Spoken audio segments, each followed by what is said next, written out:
gestamos la República y cómo lo hacemos.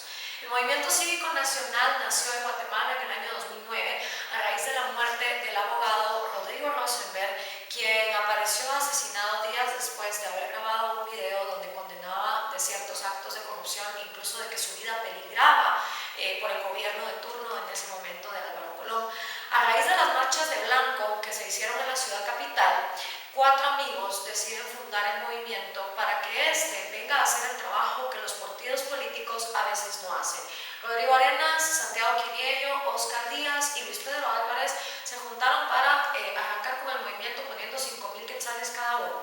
Desde ese momento para acá, desde hace 5 años, el movimiento cívico ha liderado varias batallas donde ha exigido transparencia, donde ha exigido que se castiguen actos de corrupción y donde también ha hecho propuestas para que nuestro sistema de gobierno se acerque cada vez más a la república que decimos ser en papel, y también ha hecho un aporte muy importante para elevar el nivel intelectual de los ciudadanos y comprometerlos a conocer su sistema, vigilarlo y así mejorarlo. Hemos hecho diferentes actividades que incluyen conversatorios, talleres, conferencias, charlas, protestas, demandas civiles también, y en todo esto lo que estamos buscando es rescatar la república.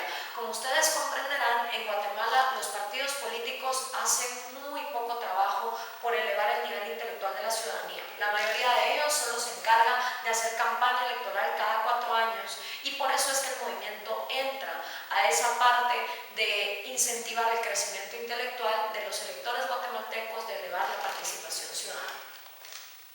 Somos una organización sin fines de lucro, con fines políticos, y nuestro trabajo es promover la participación ciudadana responsable, informada y activa en la política nacional. Buscamos educar a los ciudadanos, abrir espacios de comunicación y reforzar las instituciones del país. Es importante que sepamos que no somos ni seremos un partido político, aunque sí empoderamos líderes políticos. Nuestra misión es, con pasión, coraje y ejemplo, luchamos por nuestra libertad, inspirando e informando a los habitantes para que se transformen en ciudadanos comprometidos con Guatemala. Si visitan nuestra página en Facebook, MCN Guatemala, van a ver una cantidad de noticias de toda la República donde estamos tratando de fortalecer nuestras instituciones. Nuestra visión es tener ciudadanos comprometidos construyendo con orgullo una Guatemala que progresa libre y en paz. Los valores que nosotros rescatamos son libertad, compromiso, responsabilidad, transparencia y Estado constitucional de derecho. Creo que nuestro credo resume bastante bien quiénes somos y por qué lo hacemos, y dice: creemos en Guatemala como una república donde se respete el Estado de Derecho, una Guatemala donde todos los ciudadanos seamos libres e iguales ante la ley, una república sin divisiones ni privilegios. Creemos en la libertad como el ideal máximo, libertad de acción, locomoción, acceso a la justicia, asociación, emisión de pensamiento, religión y empresa. Creemos en el respeto de la propiedad privada, la economía de mercado y la protección a la vida como la condición esencial para el ejercicio de nuestros derechos. Creemos en la separación de poderes y su control recíproco, la elección democrática de las autoridades por periodos determinados, la transparencia de los gastos administrativos y la fiscalización del gasto público. Creemos en la participación activa de cada uno de nosotros, basada en el respeto a las instituciones, la defensa del Estado de Derecho y en que unidos podemos rescatar la clase política de nuestro país. Eso resume bastante bien lo que hacemos. En este año 2014 hemos tenido 3 metas básicas. Renovación de la clase política. Para eso tenemos un proyecto interno donde estamos empoderando líderes que se llama La Cantera.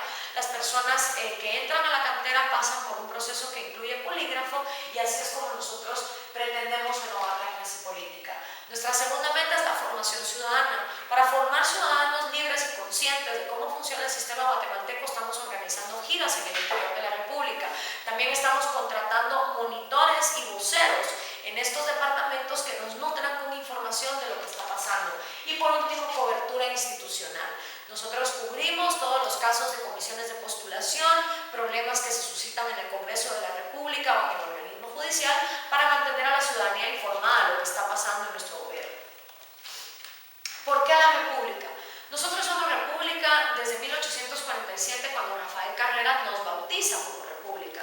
Sin embargo, después de Rafael Carrera, siguen varias dictaduras militares que no logran consolidar la República en la vida real. No existe una real división de poderes, no existe tampoco un respeto por la ley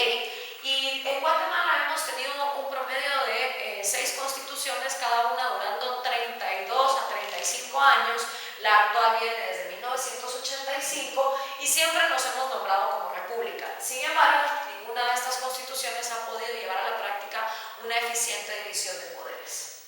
Pasamos a la era democrática, donde se acabaron las dictaduras militares, y en la era democrática tampoco fuimos capaces de consolidar esa república que en papel siempre ha existido. ¿Y por qué la república? Desde los tiempos de los griegos se viene pensando y se viene analizando como humanidad que cada ser humano tiene derecho a tres cosas inalineables: a su vida, a su propiedad y a su libertad. ¿Se entiende? Su vida, pues el hecho de que cada ser humano cuenta con estar vivo y nadie tiene derecho a terminar con esa vida. La propiedad, que viene desde nuestro cuerpo, nuestra mente, todas las cosas que nosotros hacemos desde el día que nacemos hasta el día que morimos, el fruto de nuestro trabajo al que tenemos derecho no se nos sea violado. Y nuestra libertad, diferentes libertades: libertad de expresión, libertad de acción, de locomoción, de pensamiento, a través de las cuales emprendemos nuestros proyectos de vida. Los griegos se dieron cuenta que para que una sociedad funcione, la vida, propiedad y libertad de cada uno de sus individuos debe ser respetada. Pero también desde los tiempos de los griegos empezó el debate de otros derechos.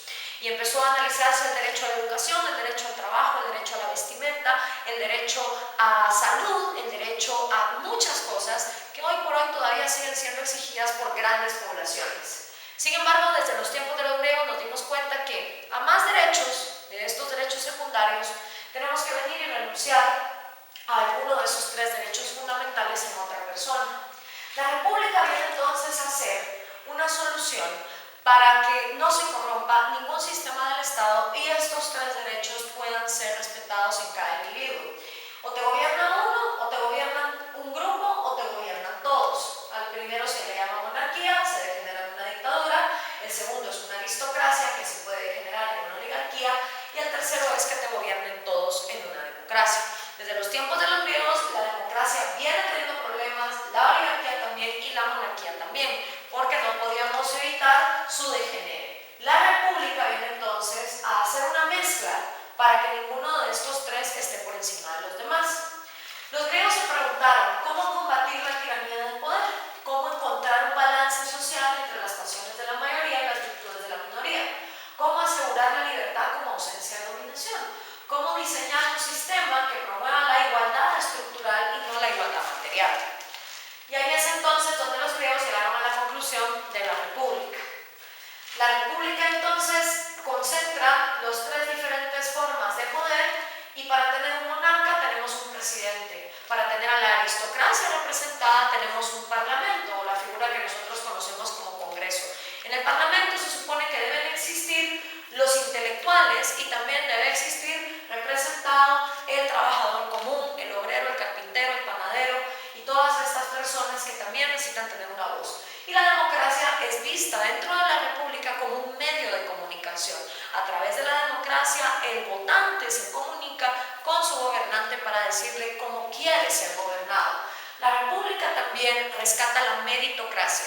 Y es el hecho de que las personas lleguen a un cargo por el mérito que tienen, no por la cantidad de dinero que tienen o por la influencia que puedan tener, sino por su mérito. La república también exige que haya una clara división de poderes y que los tres sean independientes. Siguiente. Ahora, ¿qué es lo que puede atentar contra la república, contra las instituciones? Con que haya un gobierno de leyes y no de personas, el populismo. Entonces la república realmente ve al sistema de gobierno como tres poderes: ejecutivo, legislativo y judicial, que fungen como vigilantes de que todo en una sociedad marche bien. Si un individuo tiene derecho a que su vida sea protegida, a que su propiedad privada también sea respetada y a poder vivir en libertad, el gobierno entonces entra como un vigilante a la hora de que alguno de estos tres derechos sean violados. Para la república, el gobierno es una especie de árbitro en un partido de fútbol. Y el árbitro simplemente está para pitar en el momento en que los jugadores se salgan de las reglas o cometan alguna falta. El gobierno está nada más para fungir con seguridad y con justicia y proteger los tres derechos individuales de la minoría más pequeña que existe, que es el propio individuo. Ahora, el gran enemigo de la república es el populismo. Porque para el populismo el gobierno no solo es un árbitro, para el populismo el gobierno debe estar en todos los espectros de la sociedad. Si para la República el gobierno es el árbitro, para el populismo el gobierno es el árbitro, el portero, el delantero, el defensa, el público e incluso el dueño del mismo estadio. El gobierno tiene que estar metido en todo y el mensaje del populismo es bastante claro. El mensaje del populismo es: el gobierno tiene que encargarse de todas las esferas sociales del país para que todo funcione bien. Merma mucho con el autoestima de los líderes y de los ciudadanos en general, porque hace creer a las poblaciones que éstas necesitan de un superhéroe dentro del gobierno que venga a solucionarles todos los problemas de la vida. Manipula con las necesidades que ya conocemos de los pueblos latinoamericanos y promete cosas que simplemente no tienen fundamento ni tampoco una argumentación racional. Ahora, el reto que tenemos en el movimiento es que tenemos que reconocer en la pirámide de Maslow que todo lleva un orden. Una persona que no tiene sus necesidades fisiológicas cubiertas, es decir, no tiene alimentación, no tiene un techo, no tiene ni siquiera vestimenta, difícilmente va a poder pasar a la etapa de la vida donde empiece a filosofar cuál es el tipo de gobierno que más le conviene. El reto del movimiento está entonces en ver que la República ofrece una cosa y el populismo ofrece otra. De este lado podemos ver que los votantes indecisos están entre dos vertientes. Por este lado, el populismo, que les ofrece algo bien claro: bienes materiales en un momento inmediato y una lucha y una confrontación de clases que divide a la población. Tú estás mal porque hay gente que está bien, pero si votas por mí, yo le voy a quitar a ese para darte a ti lo que esa persona tiene. Y de este lado está la República, que lo que nos ofrece es institucionalidad, que lo que nos ofrece es respetar nuestros 3 derechos inalienables: vida, libertad y propiedad, para que cada persona pueda ir escalando su pirámide de Maslow a su propio ritmo. ¿Cuál es el reto? ¿Cómo hacemos que una población que no ha pasado ni del segundo peldaño de la pirámide de Maslow pueda entonces votar por la República como una opción? ¿Cómo hacemos para que una persona que se deja llevar por la bolsa, por el bien material, por la lucha de clases, realmente se dé cuenta que lo que los populistas están haciendo es un círculo sin fin, donde no solo no acaban con la pobreza, sino que la multiplican para mantener a todos los votantes en esa pobreza y mantener entonces una masa electoral que se deja llevar por cualquier discurso que no tiene ninguna propuesta concreta?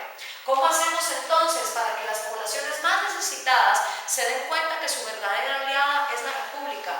Un gobierno de leyes, no de personajes, un gobierno donde imperen las instituciones y donde todos tengamos igualdad ante la ley, donde exista un Estado de Derecho que les permita entonces, utilizando ellos su libertad y su responsabilidad, ir escalando en la pirámide, que cada uno tenga al ritmo que cada uno quiera. Este es el reto del movimiento cívico nacional. El reto del movimiento es cómo rescatamos la República y cómo le hacemos sentir a la población que realmente en esta propuesta hay un futuro prometedor, mientras que en esta lo único que hay es más divisionismo y más pobreza postergada a largo plazo. Tenemos entonces el problema de enfocar la República a través de las minorías. Mucho se habla de los derechos de las minorías y para la República la menor de todas las minorías es el individuo. Este es el cubo de Rubik, que obviamente está dividido por diferentes colores, y nosotros, inspirados en el cubo de Rubik y hablando de las minorías, hemos desarrollado lo que llamamos el cubo de la República, el Republics Cubo, que lo tenemos acá y que funciona pues poniendo a una persona a elegir dentro de diferentes tipos de categorías. El cubo de la República lo que nos demuestra es que todos somos una minoría. Aquí está la columna sexualidad, la columna creencias, la música, ideología política y continente. Y por supuesto se pueden poner muchas más columnas. Cada persona, al ir escogiendo sus diferentes gustos, se va dando cuenta que hace su cadena única de colores, lo cual lo hace una minoría dentro de sí mismo. Entonces, pelear por los derechos de las minorías no es más que pelear por los derechos del individuo. Y cada individuo tiene derecho a que en cualquiera de estas escalas y cualquiera que escoja para su propia vida sea respetada de la misma manera. ¿Cuáles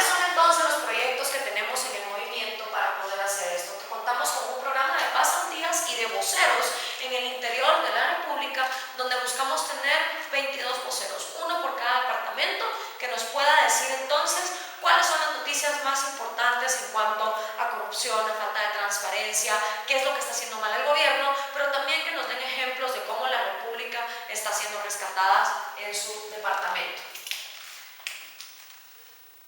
Y tenemos también el programa de cantera, donde estamos empoderando a líderes políticos.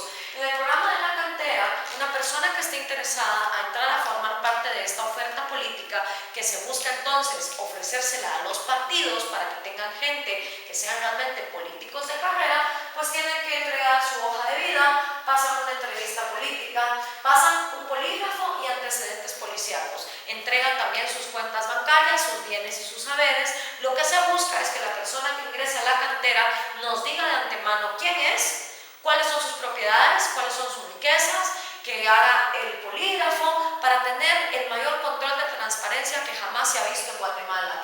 Pruebas psicométricas también, porque no solo hace falta ser brillante en la parte académica, sino también tener la inteligencia emocional adecuada para poder vencer la corrupción y no caer ante ella. Y por último, pues una toma de decisión final del comité. Actualmente el movimiento cívico se financia por 32 empresarios y también tenemos un botón para que quien quiera, nos quiera ayudar puede donar a través de las redes sociales.